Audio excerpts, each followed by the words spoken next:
Okay, thanks all for joining this morning. Thanks, Florian, for accepting to present some work. So the floor is yours. So we have it's really up to you, between 30 and for a bit more for your talk, and then a discussion for after. Okay. Yeah, thank you, Ono, for suggesting me to do this presentation. So the presentation might be quite short or quite long, depending if you have a lot of questions, and so feel free to stop me. I prepare 15 slides. 15 slides for me could be 3 hours, so feel free to stop me as well. Okay, so I will talk about interannual prediction of surface atmospheric temperature, which is a topic that I've been working for the last couple of years with 2 colleagues, Sybren Dryfout from the University of Southampton and Jean-Marc Delouis from LOPS. So the goal here is a bit like this nice art that a friend made for this particular study. And the goal is to try to understand if we are moving into more a warm phase or a cold phase on top of the global warming, obviously. So today we will not discuss much the fact that the climate is warming. That's kind of obvious, but try to understand if we have some phase that are warming faster or warming on a slower pace, basically. Okay, so the presentation outline. So first I will give you a quick introduction on interannual variability of the global warming. So how things are varying on time scale from a few years to a decade, basically.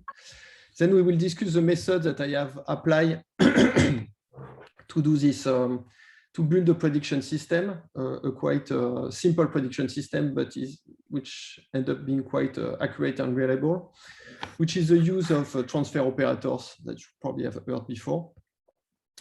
So I will show you the skills, so in terms of accuracy and reliability of this prediction system, and discuss the results. So the results are quite old. So it's a study we did in 2017. So what I call prediction is 2018 after. So don't be surprised by the fact that the future for me is 2018. We have to move back in when I did the study, basically. And then I will discuss some perspective, which is a work that I've been starting with Jean-Marc on trying to make a regional prediction, which I think is it's an interesting and fun topic to work. So as you will see, the main part of the talk will be more on the global prediction. And now we are working towards making a regional prediction. And I will finish with a summary and conclusion. Okay, so global mean surface atmospheric temperature. So it's probably the figures that you have seen, or some form of these figures that you have seen in the past, which is basically representing the temperature at the surface of the Earth, so the temperature that we feel, average over the entire globe. And so if we are plotting this data, so this observation, so it's based on observation, from 1880 to nowadays, 2017 in this case, you have for the annual value, which is a red line, you can see this typical curve where we roughly have the same temperature for a while until the global warming kick in, basically from the 50s or the 60s up to now, where we have this kind of a change in slope. And we end up with a warming compared to the pre-industrial period, which is 1880, of roughly 1 Kelvin. So over a century, basically, we have a warming of 1 Kelvin. So the different curves that you see on top of that are just different filters. If I remember correctly, the purple one is a 5-year filter and the blue one is a 10-year filter. So one question that has been asked in the past is basically how much of this change is due to either forced change, which is roughly the anthropic forcing, but as well solar radiation that change, and so everything that is forcing the climate system versus what is natural. So the climate is also varying on its own, even if there is no global warming, there is some variation. So people are trying to attribute this change to roughly these different sources, so the forced source and the natural source. And so we can make this figure based on that. So here it's basically a relative change for different lengths of duration. So the y-axis is the percentage, and the x-axis as the duration of the change that you are looking for. And the two colors represent the natural in blue and the forced in red. And what is interesting when you are looking at that, so it's basically the percentage of variance explained by one or the other. What you can see is that on time scale, so also I should mention it's a log axis for the x direction. So if you are looking on time scale that is a couple of years up to a decade, it's really the natural variability that will drive your change. It's only when you are looking at long time scale, so multi-decadal or even the century, that the forced variation is dominating the total variation. So when we think about predicting the climate over a couple of year time scale, the main focus should be on predicting the natural variability. And so this is what we have done in this particular study. So one other figure that I wanted to show you in the introduction before going into the details of what I have done is looking at a temperature anomaly, just to give you an idea of what the temperature anomaly looks like. So here, this is a temperature anomaly where I have removed the trend over the period 1980-2020. So to kind of remove the variation that is due to the anthropogenic forcing, basically. And so this is the anomaly from it that I have averaged over a period of 10 years. Sorry, here there is a mistake. It's actually, the title is correct, 2005-2040. And when you are looking at this temperature, so we know that we were in a cold phase, or I tell you that we were in a cold phase, but when you are looking at the cold phase, so in terms of the global average, but if you are looking in details in regional pattern, there is actually a lot of warming and a lot of cooling going on. So even if the average is a cooling, you can see that there is a big warming in the regions of the North America / Greenland. Europe was actually a cooling, so it's basically an anomalously cold over a decade in Europe over this period. And what is interesting is that, so as I say, it means that it's not uniform when we are talking about cooling and warming phase.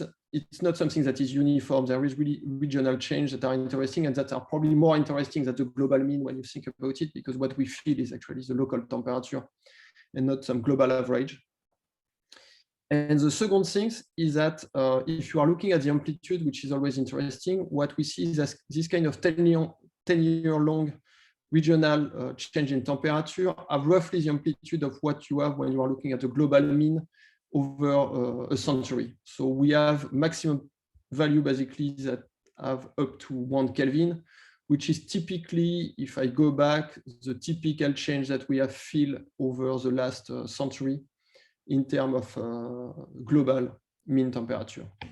So the regional change could be quite important because just 10 years is equivalent to the 100 years in terms of the global mean. And so the goal is the end goal. Sorry, yeah. Yes?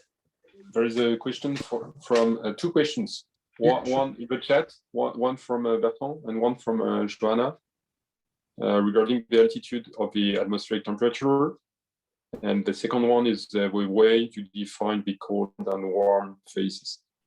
Yes. Okay. So the altitude, I think it's out of it's 2 meters. I think it's 2 meter temperature, which I think defines the surface temperature in a climate model. Here it's a GISS data set. So I think it's 2 meters. How do I define cold and warm phase? Yes, that's a good question. So if I move back to this plot, basically, you can separate. I should have shown that, but you could separate what you attribute to the trend, basically, and what you long-term trend. So 1980s to 2010. So try to fit a line here. And basically, I'm saying that you are in a cold phase if you are below this linear trend. It's just a definition for the purpose of this plot. Is not a strong definition that I will use in the rest of the talk. It's just it's more illustrative than really something extremely important for the rest of the talk. So the goal is more to say that if we are in a warm or cold phase, is that we are warmer than the global warming due to anthropogenic forcing will push you. And if we are in a cold phase, it means that we are slowing down the global warming due to anthropogenic forcing. Okay, so the end goal is to try to predict basically this kind of pattern. Yeah, and an additional question from Bertrand regarding the type of the data. It's observation data or model data? So this one is it's observation. This particular plot is observation. In the rest, I will mix a bit the observation and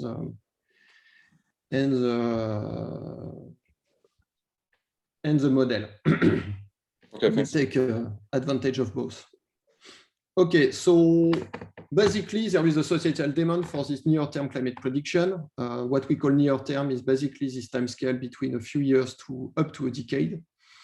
And so the typical response that have been provided is that major or big center like Météo France or Met Office are building a prediction system based on state-of-the-art climate model. The difficulty is that a little bit like weather forecast, but on different time scale, is this sensitivity to initial condition or error growth due to the chaotic behavior of the climate. So here you have a nice illustration of that. You have this attractor of the Lorentz system here, plot with two variables. And you see that if you start with a green here at a particular position in your phase space, what you end up is that you have this kind of big divergence of your solution after a while. So this is the main difficulty.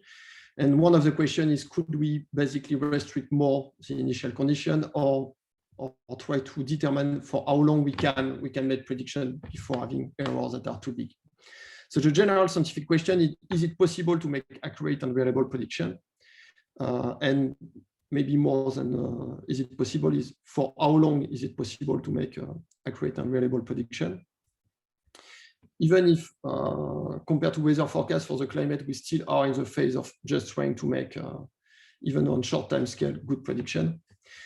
And can we make, so that's the second question of the community, is can we make accurate and reliable prediction without the use of expensive typical prediction systems? So without using state-of-the-art climate model, initial big system for initialization that also are quite demanding in terms of computational cost. So the second question is, can we make something that is quite simple but have good results?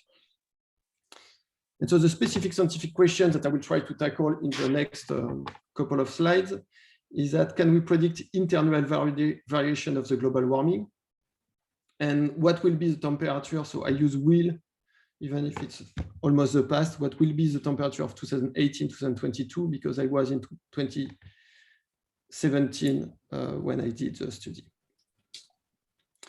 So the method that we try to implement, so by the way, I should mention that this kind of challenge started around a coffee with Sibren. So we were thinking that if we were kind of trying to do something, I think that someone has his microphone on.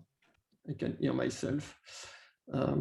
Anyway, so we were trying to see if there was a simple method that could basically beat the big climate center. So it was more a joke at the coffee than something really serious, but it ended up being a serious study at the end. So our first guess was to try to do this kind of transfer operator. So the way we did that, here I will just explain the simple method. What we did is that we took all the data that was available from us from a state-of-the-art climate model, which is the CEMIP 5 models back then. So now there is a new exercise, which is CEMIP 6, and it will be interesting to try to reproduce that, by the way. And we took all the data from 1880 to 2100. So it's here, it's simulation. It's climate model, basically the state-of-the-art climate model. And what we did is that for the global mean temperature, we just check we basically split our value of the global warming temperature in different boxes. We find which model, the number of models that was crossing this particular value, and when they end up after a given time. So this given time could be from 1 year to 10 years. And you basically build your statistics based on that. So it's a really simple principle. Here, the example is that if you are looking at this particular temperature, you have 3 models that fit this temperature or inside this box. You look at where they are 1 year after that. 1 is in this box, 2 are in this box. So you basically build the probability of moving from this box to be 2/3 here and 1/3 here. So in this simple example, you can see that you can have some kind of probabilistic change of moving from this particular temperature to another one. And you basically reproduce that for each given temperature that you want.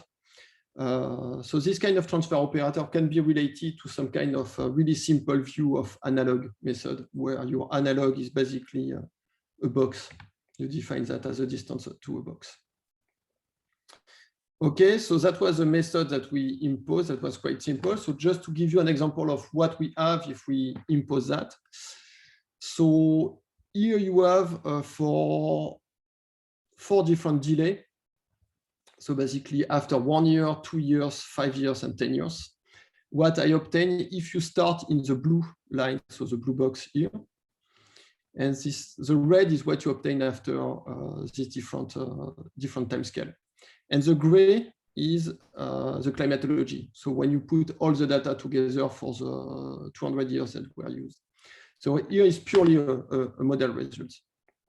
There is no observation yet. And so you can see that if you start at this level, you have your PDF, basically your probability density function that is basically spreading, doesn't change much the mean at the beginning, but you basically have a probability of where you should be 1 year later. Same thing for 2 years later. Interestingly, I think the mean changed a little bit. You are slowly moving towards 0. And if you wait for long enough, you basically find the climatology, which is a kind of obvious result. You have lost all the information on your initialization. What was interesting that you can already spot from here is that you are not exactly at the climatology. So it seems that there is already still some skills after 2 years and as well as 5 years. For 10 years, you could argue that you are probably at the climatology. But definitely for 2 years, you can see still a big difference between the red and the gray, meaning that you have not lost all the information of your initial condition. So we were quite happy with that. And so we jump into the world of reality, which is always difficult, but we have to do it. So what we did is we try to make real prediction. So we basically build this kind of statistic purely based on climate model, state-of-the-art climate model, but now we try to predict the observation. So the NASA-GIS data that I show you. So you can see the NASA-GIS here, which is the observation, which is a blue. So on the top figure here, I don't know if you can see actually my the mouse, but basically, yes. Yeah, okay, perfect. So you have the global mean temperature here. So the anomaly from basically the natural variability, that's what we try to predict. And the blue line is basically what you have from the observation. And the different color line are delayed prediction. So if I try to predict the value 1 year in advance, 2 years in advance, 3 years in advance, and so on, up to 10 years in advance, using this transfer operator. And here as you have seen before, I have the full PDF, but here I only plot the mean, so the mean prediction. We will also test the probability itself. So here it's a bit stating the obvious, but you can see that when you are slowly moving to the yellow, from the black to the yellow, what you have is that you are losing some skills. Obviously, you are slowly going towards 0. When you reach 0, you know that you have no skills at all. you are basically predicting climatology. But when you are making prediction for a few years in advance, you still have some good correlation between the blue curve and the other colored curve. So this could be assessed more accurately by what we call the coefficient of determination, which is basically the distance between your mean prediction. So here, this is the mean in terms of the probability and the observation. And you divide by the variance of the observation. So you try to assess the percentage or some kind of normalized, but you can put it in percent, but the percentage of variance explained by your prediction, okay? And what we find is that we have roughly 30% of prediction. This is summarized in this plot here. So I think I should take a few minutes to explain you this plot. So this is a coefficient of determination. So we go from 0 to 1. If you have 1, it means that you have a perfect prediction. If you have 0, it means that you have no skills in the prediction. So 1, it means that you explain all the variance by your mean prediction.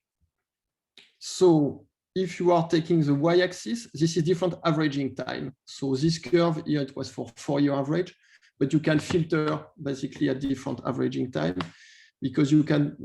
It's possible to predict a 1-year average, but you can also want to predict a 2-year average or 3 years average and so on. Basically, if you want to predict the next year, it's a 1-year average. But if you want to predict the average of the next 2 years, you will use a 2 years average and so on. So this is a control parameter for your prediction. And the x-axis here is the delay of the prediction. So how far in advance are you trying to predict things? The solid black line is a 0.5, which is roughly telling you when you have 50%. So you try to be above that. And I think one thing that you can try to see is that typically what you try to predict is probably the line that go from this corner to this corner. Okay, so you can almost plot a skills that is basically crossing this line. And this is where we have this kind of 30% prediction. You have a really bad prediction if you try to predict the exact value of a 1-year, 10-year in advance. But you have a pretty good prediction, basically, if you try to predict the 10 years only 1 year in advance, basically, because you are using a lot of data. So maybe I should have explained basically also how I do this curve is that I do prediction every year. So I repeat the prediction every year. So it's what we call hindcast, which is basically testing your prediction skill on the past. What is interesting here in this hindcast is that I don't have at all knowledge of the observation. And the climate model does not have any knowledge of the observation either. So it's really a perfect test, is that you are really mixing data that have no knowledge of each other. So if you have some skills, it really means that it's your initialization and the dynamics of the models that are accurate enough. Okay, so we have 30%. Florian, yeah. Maybe one question here to be sure. For each prediction, one time step ahead, you use just one temperature value, right? Yes, that's the only input that I gave. So it's really, it sounds almost too simple, but weirdly it works. So we try to do something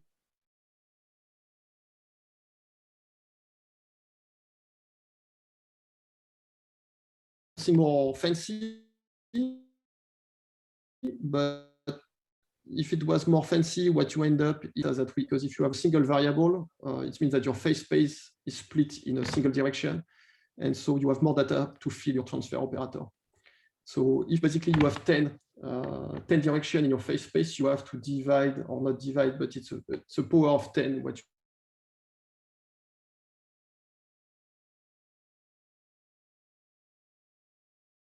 you lose. So you cannot, that it was actually quite good with only using the global mean temperature. But it's actually a good point. And if you ask me at the end, I think I know why it was good. So ask me again in conclusion. Okay. Why I think it was quite pertinent for the global mean temperature. So the second thing that you should do when you are testing this kind of probabilistic prediction is test also what we call the reliability, which is basically you will make an error. As we say, we have 30% accuracy, but what you have is also, you know, the spread of your probability. So basically your standard deviation. You have both a mean and a standard deviation in your probability. So every error that you are making should be basically well sampled in your standard deviation. You want a good consistency between how much error you are making and the width of your PDF. And this is what is measured here by the reliability. And quite interestingly, you can see that the color does not change much in this plot. So once again, it's averaging time versus Hindcast lag, and it's roughly 1. So it means that even if you don't have any, if you have a skill that is only you are right 1 time over 3, your reliability is really good. So it means that you are sampling quite well the probability. And it's quite interesting because it means that for risk assessment and things like that, it means that you are really sampling quite accurately the probability of event given your system. So people argue that it's probably the most important skills rather than the good prediction. Okay, that's it for this one. Let's just move to the next slide. So just for comparison, I test, so our model, we call it ProCast for probability forecast, and we compare it with the state-of-the-art operational system from the Met Office, which is called Depresis. And here is the different skills that we obtain.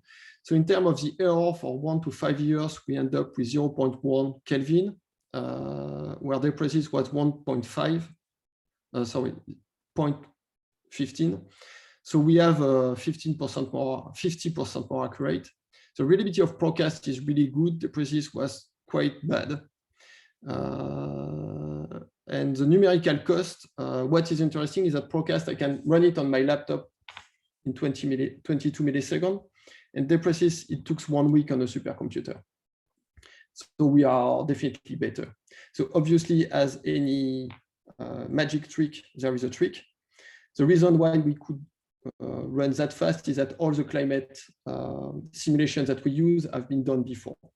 So otherwise, if we have to re-simulate the full SEMIP5 dataset, it will be uncomparable. It will be really long. So the reason why we are so fast is that we have the data already available, freely available for anyone to train your operator. And I think that to train the operator is less than 1 minute, and then to make any run you want, which is not the case for Depresis. They are really running a climate system all the time with some assimilation and things like that. So quite difficult.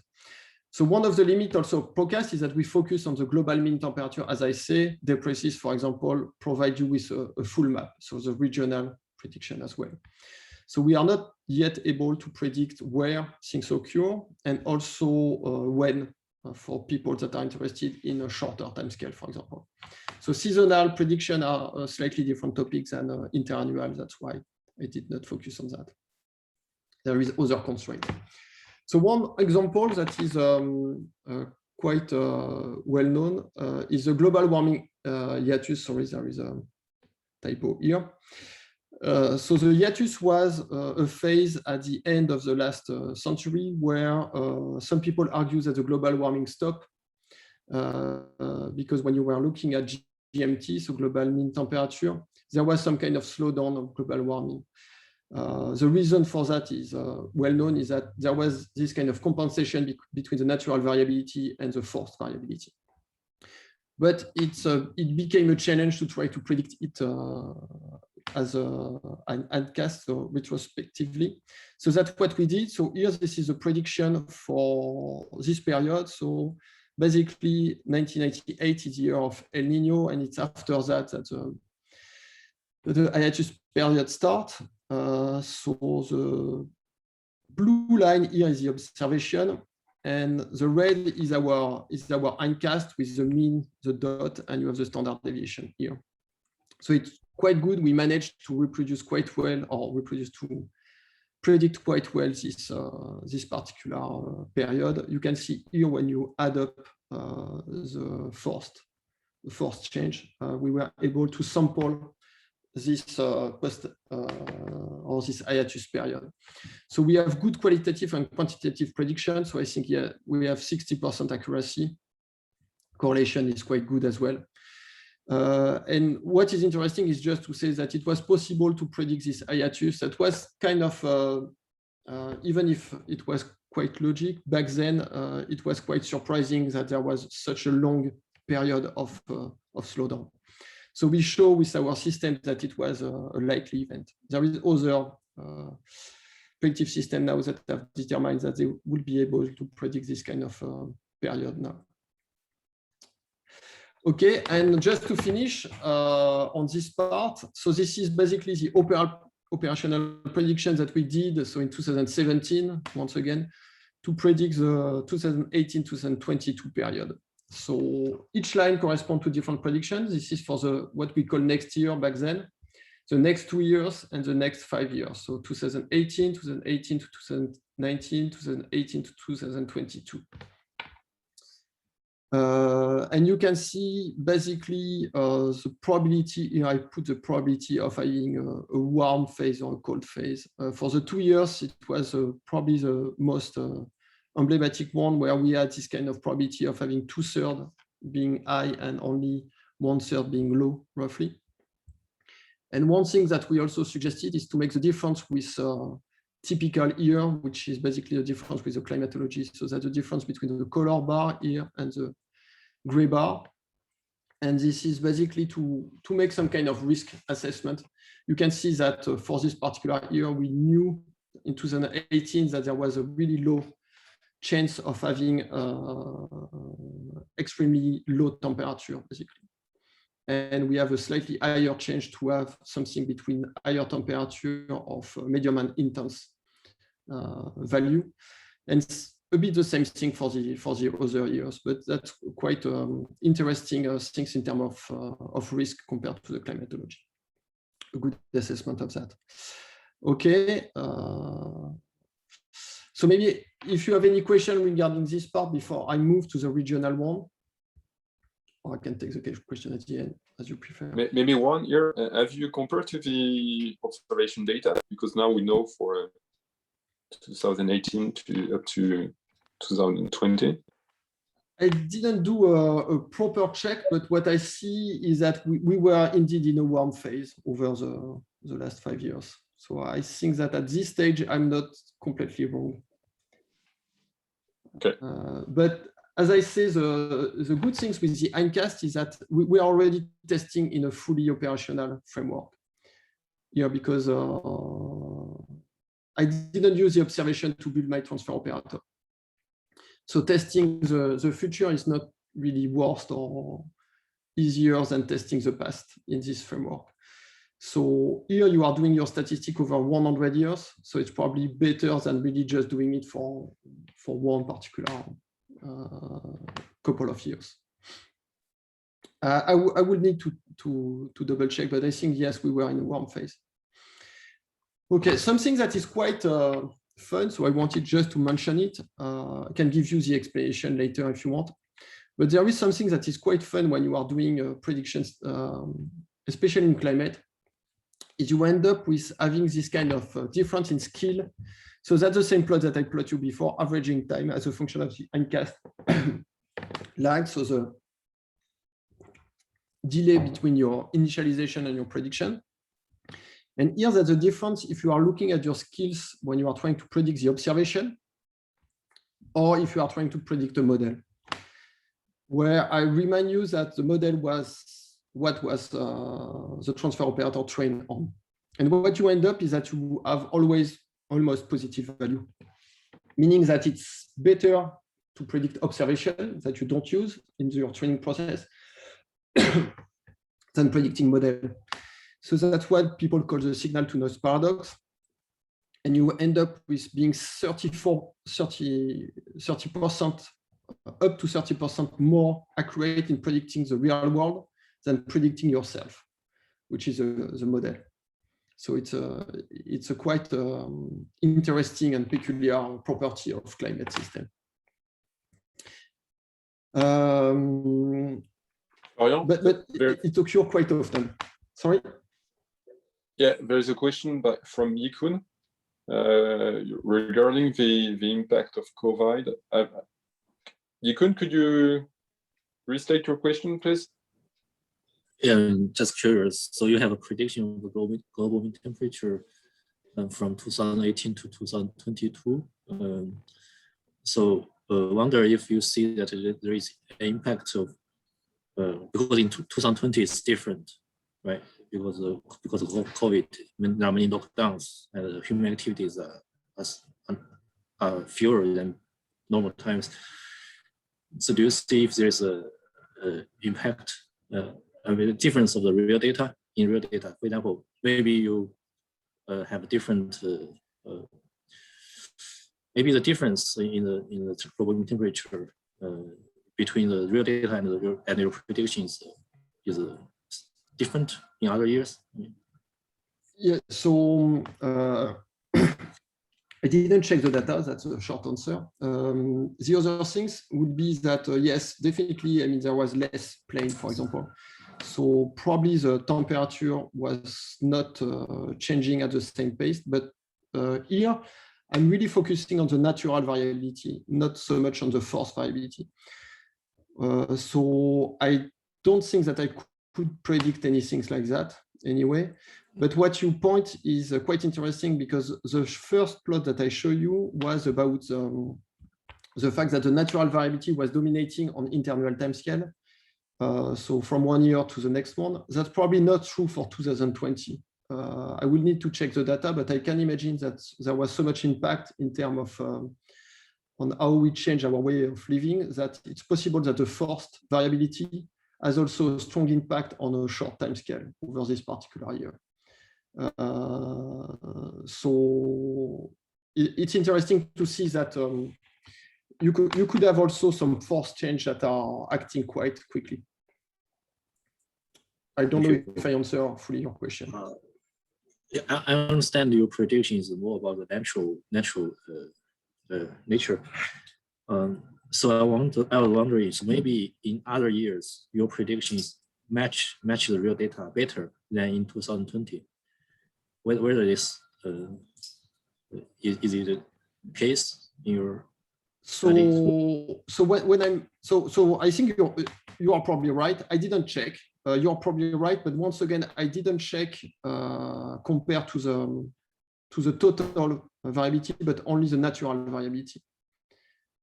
So really, my goal was to focus on the natural variability. If I had to build the skills on the forced variability, I think you will be right. I will be better on here where I don't have big change in in the forced context. But volcano is another example. When you have huge volcano, I probably also quite wrong, because most of the change is due to the volcano. So in terms of the total variability, I will rely only on the forced ones that I don't predict. Okay, thank you. Sorry for interrupting you. No, thank you. So next part is really some perspective. So things that we have worked with Jean-Marc. And our goal is now to try to extend this kind of method onto a regional prediction. So here's the strategy, or the first strategy at least, was to be purely based on observation and not use this kind of SEMIP data set. We might change our mind in the future. So because we were only using observation, so there is a lot less observations, and so it's not almost like big data anymore. Before, it kind of a big data, the SEMIP. Here it starts to be almost like small data. But we were using more advanced machine learning method. Okay, so here what we did is that we try to see, by using the 4 previous years, can we make a next year prediction. So here in the example, for example, of 1999, we use everything from, so I don't want to say something wrong, but 1995, 6, 7, and 8 to try to predict 1999. And we did that for the entire data set, which go from beginning of the previous century, so 100 years roughly. So I think in 80 to 2017 in the data set we test. The method that Jean-Marc suggests was a convolutional neural network with 16 parameters.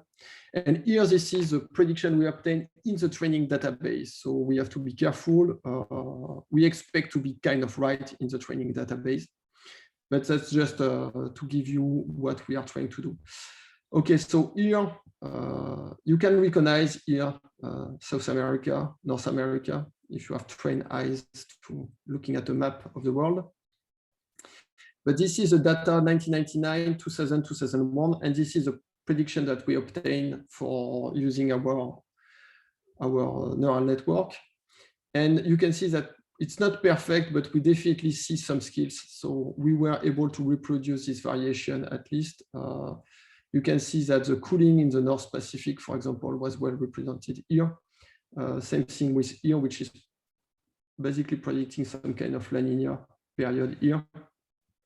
Probably too broad, but we add we see some skills basically with this method inside the training database. So now we are in the process of moving outside of training database and making some tests. Maybe on this, Florian, regarding the so so here you predict a map. So it's a map to a map directly? Yeah, we predict the map, the full map now, and not only a single variable. Okay, and okay, when you mean a convolutional neural network with 16 parameters, it's really 16, or it refers to the number of layers?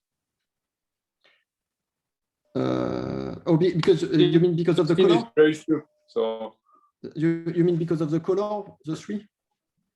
No, just to know what to understand more the parameterization of the network you consider here. Are you orange? Yeah. Do you hear me? Yes. Go ahead. Okay. In fact, it's what we have tried is the autoencoder system on the 16 parameter of the parameter in the middle of the autoencoder. Does that answer your question? Otherwise, there are only 3. I don't remember the number of layers, but it's very small because the resolution of the map is not that huge. So you divide by 2. It's a dyadic layer. So if I remember, it's 3 layers. Yeah. The idea is not to have too much layers. So and you have put the network here if you want, Jean-Marc. That's what you.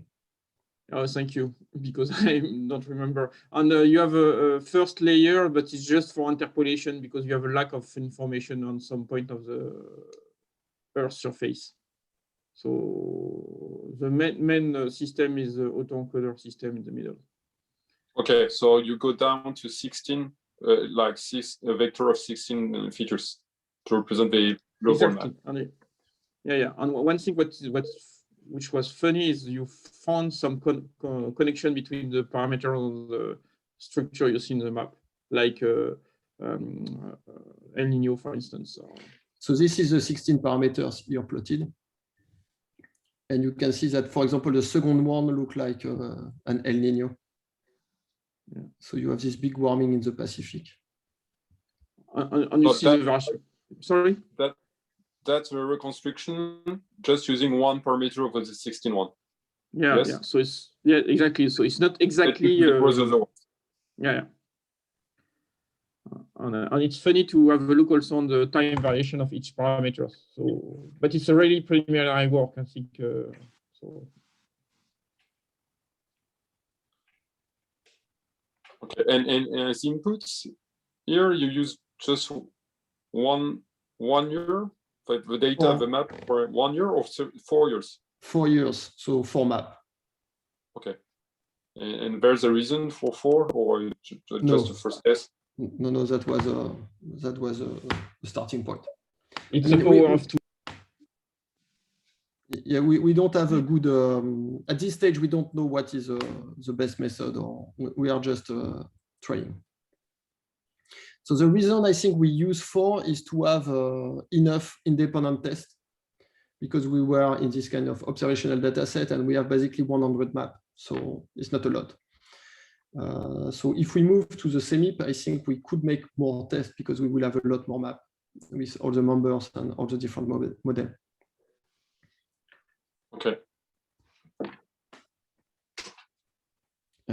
Yeah, so that was the gap filling issue. So one of the issues that we have in this data set is that there is a lot of NaN, especially you see for early data. So 1883, for example, there is plenty of missing data. So the first thing you need to do is to try to reconstruct as much as possible the data to have some kind of continuous data. That was one of the main issues. Once again, maybe moving to the CMIP will solve this problem because we don't have missing data in model. So yes, so that's the result that we have. So we have made a few tests outside the database. I can show you since we are discussing that. Where is the results outside the database? So this is the results outside the database. So the first one, so the data is on the first line, and the second line is a prediction, and you have two in a row from 2002 to 2009. So there is some kind of fun feature already. So 2002, as I say, was quite well produced. What we see is that actually probably the prediction are too constant. There seems to be some kind of stationarity at the beginning because 2003, 2004, we are not moving much from our beginning point where the data were actually changing quite a lot. And for some reason, I don't know if it's luck or something else, but we start to reach a better prediction after a while. So 2006, you can see that there was this kind of La Nina that we are able to predict, where we were completely missing what was the dynamics of the previous year. And for example, we miss this La Nina here. So it's really early work. It's just, it's more for illustration that I showed you that. Yeah, the first row is the ground truth, the reference, and the second one is the prediction, right? Yeah, what we call data is the observation. So yes, that's the reference. And so here, basically, we didn't train the data. We trained the system up to 2002. So there was no knowledge of 2003 to 2009. There is something surprising in the prediction to me, is that it seems that you get fine scale features much more than what you have in your data, which is more, is really smooth, the data you have. Yeah, I think it's the way things are split. So Jean-Marc probably has many local features, and that's probably due to the training of the autoencoder, and you do not expect this with the autoencoder because you have this 16-dimensional reduction. So probably there's issues in the upscaling from the low-dimensional space. In fact, it's a matter of the way it is coded in the spherical manner. I'm using the nested LPX organization of pixel, and in fact, it's a residual of this. I think it's there are two reasons. We can't have a large convolution kernel because we don't have a large data set, so we cannot learn large data kernel structure. So then it's at the end the learning phase is not complete, I think, and we still see the way we pixelize the data in the learning phase. In fact, for other reason, I use the same type of neural network, of spherical neural network, and you remove this fine scale when you have a better learning phase on a bigger kernel. Yeah. Okay, I agree. There's probably some issues in the way or both in the architecture or in the training. The way you rigor but the different ways to do this. Another way also is maybe to learn the spherical harmonics instead. Yeah, but maybe different ways. You could just apply your PCA first and then apply the prediction to a PCA, or do this in the. Even if you don't have many data, I would expect you would be able to get to be able to train the autoencoder part, because here you have the autoencoder part plus the prediction time. Yeah, but in fact, it's I agree with you that it's certainly possible to improve this,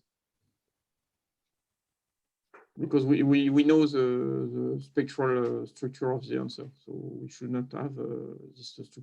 In fact, in completely another topic, I'm using a spherical scattering transform to regularize the result of this type of an autoencoder, and it gives you some results that looks like the real life. Doesn't mean that it will fit the real life, but you have the same scaling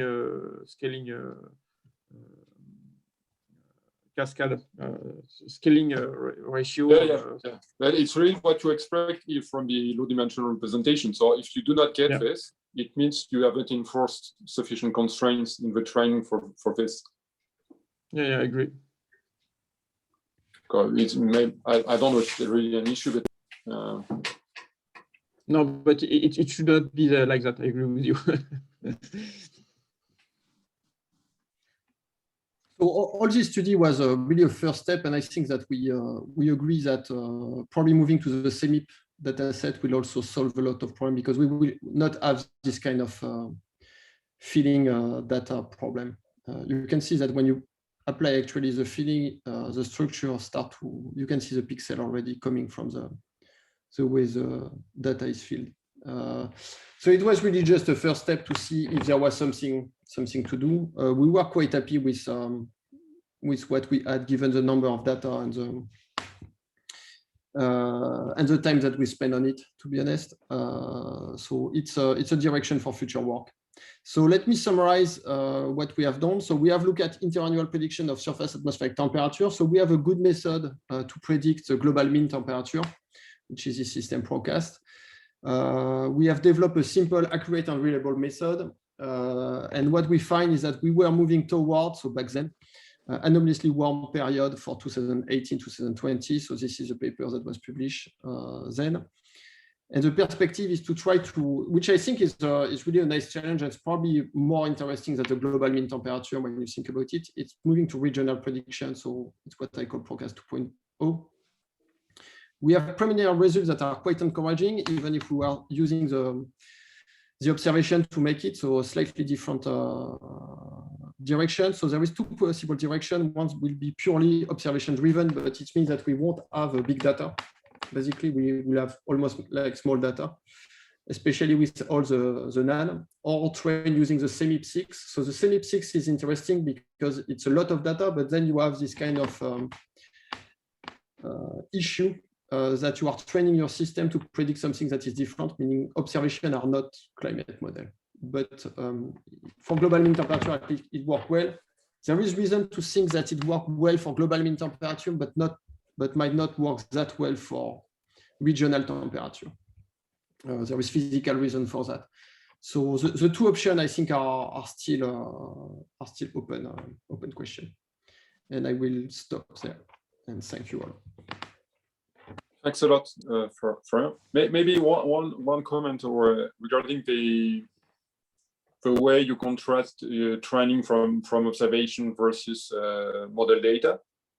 You could, if you do not have, I mean, there are many ways to combine those two types of data. If you do not have enough observation data and you'd like to regularize more your training, you could use the model data maybe first, and then refine the training from the observation data, or train jointly a model with different weights for weighing the relative importance of the model data versus observation data.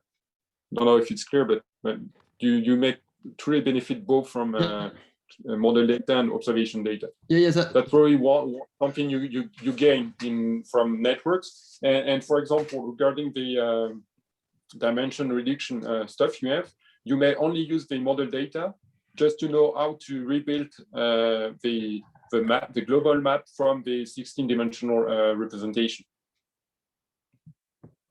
So meaning that you may constrain the training of your model using the model data just for some component of your model, not everything. And I had one other question is in the CNN part, that's purely deterministic. So, and if I'm correct, so you don't have the same type of prediction that you had with the first part, the Procast, where you have a PDF. So is there a reason for this change, or was it because it was the first step with deep learning stuff, or? Oh yes, I think it's just because it was really a early first step. We are not. We definitely want something that is probabilistic at the end. I think that at this stage, I agree with you that we can criticize a lot what we have done on the. That's what we call it perspective. It's really just a few days of work. It's not really something that we feel are there. I just wanted to give the direction we were following to have a feedback. But yes, there's plenty of things to do, and we definitely want to move to probabilistic framework. I was just commenting. I think that's very interesting. That, for example, you could consider the training of a transfer operator just in the same way you did with the for Procast, instead of you just parameterize the transfer operator with CNN. And for the CNN, it's just a regression. But for PDF, for example, so probably there are different ways to do this. There was a question by Bertrand. Bertrand, would you like to raise it? Yes, Florian, I was suggesting that and thinking at the same time of what you did, but okay, first, why do you consider the global rather than local temperature and over the ocean, to try to link this evolution to non-local points, possibly over the continent? Why to stick to this global? Because I think it's misleading in any case, and so that's very okay. I'm very skeptical about this globally, but I like the idea to link and to graph the evolution at given point to other point possibly. So if you can comment. So when you say global, you don't mean the global mean, you mean taking all the points, right? Yeah, I don't understand this concept at all. Or if you could demonstrate that the global mean is indeed affecting a local one. Okay. Okay. Sorry. Yeah. So the reason we did that is probably because it was the starting point. But global mean, for example, it's probably El Nino. So what we are predicting is probably El Nino, actually. Yeah, so that's what I am thinking. Yeah. So, and then you can, so there is several papers that relate global mean to local or regional, not maybe local, but regional change with precipitation and things like that. So you can draw this map, so they exist in the literature. Definitely that's an important point, because if global mean doesn't mean anything, there is no point. But here it's probably strongly driven by El Nino, so you have all the consequences of El Nino. Good.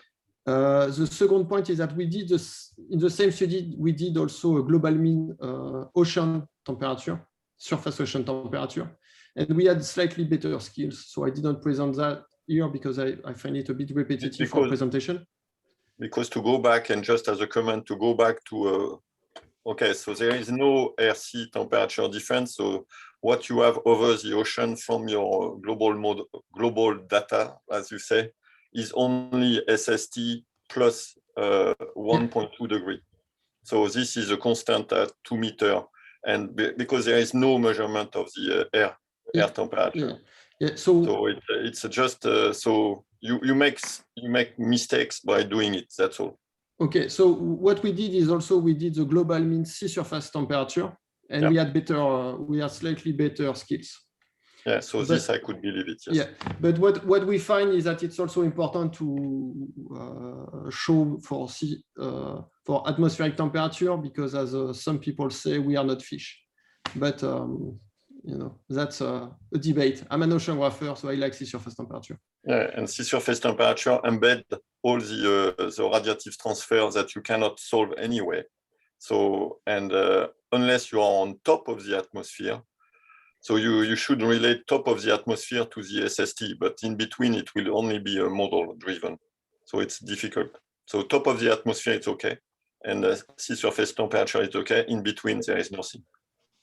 Okay, but there is still over land. Yeah, over land, no problem. That's why maybe when you, at some point when you study the impact of the heat island effect of the continent over the ocean, yeah, and so that's okay. So then you can perform it with a very reliable data over the continent. Okay, yeah, I agree. Yeah. Thank you. Maybe Marion, you had a comment or a suggestion. Would like to? Yes, hi. No, it was when I saw Florian talking about using SEMIP6 output, I was thinking that it would be better maybe to use the Cordex dataset, but maybe you already had this in mind. I don't know. So what is exactly the dataset from this project? So it's they use some SEMIP6 outputs and they choose the one they use and they do I think statistical downscaling. So there are several regions that are selected and there you can have some data with less uncertainty, I would say. But so they are really easy to find. They are available on the internet. It's really nice, but it's a downscaling, so it's really to have almost like a local value. Yeah, and so you will not have an issue like missing value or you do not have gap. It's yeah. Our goal is probably to do some upscaling rather, so to split the Earth into maybe continental value. I am not confident enough that we can go into really fine spatial scale. I think that if we can have a prediction for Europe, for example, that would be already huge. A single value for Europe. Okay. But thank you. I will have a look. Regarding the data, have you been thinking in sharing the data, maybe the evaluation framework you've built? It could be fun. I mean, there are a number of issues you consider regarding prediction, dealing with gaps, for which we have algorithms and solutions based on learning. It could be fun at some point to try those algorithms on your data set. And yeah. So for the map, you mean? Yeah, that's true. But I mean, could be true for the both for the global mean time series. For example, I'm thinking on I don't know, Said presented some work a few weeks ago for the partially observed system and learning OD predictions. So could, for example, one example, and regarding gaps, we have like interpolation algorithms and also prediction algorithm based on gappy data using the network with the variational formulation that might apply to your data directly for the perspective part. So that could be applications of those schemes. So for sure we can share but the data is freely available. I mean, I'm not the owner of the data anyway. I'm using, but I can point you to. Yeah, more than the data, it's really the framework with the training data, the metrics for evaluation. And I can. Yeah, for sure. Benchmarking experiment. Yeah, actually everything is on the web. I can point you to where I put it on my website. Yes. Okay.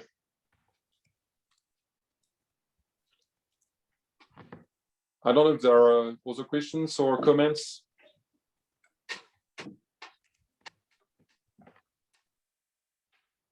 Okay, probably not. Okay, thanks again, yes, Florian, thank you. And thanks all for attending.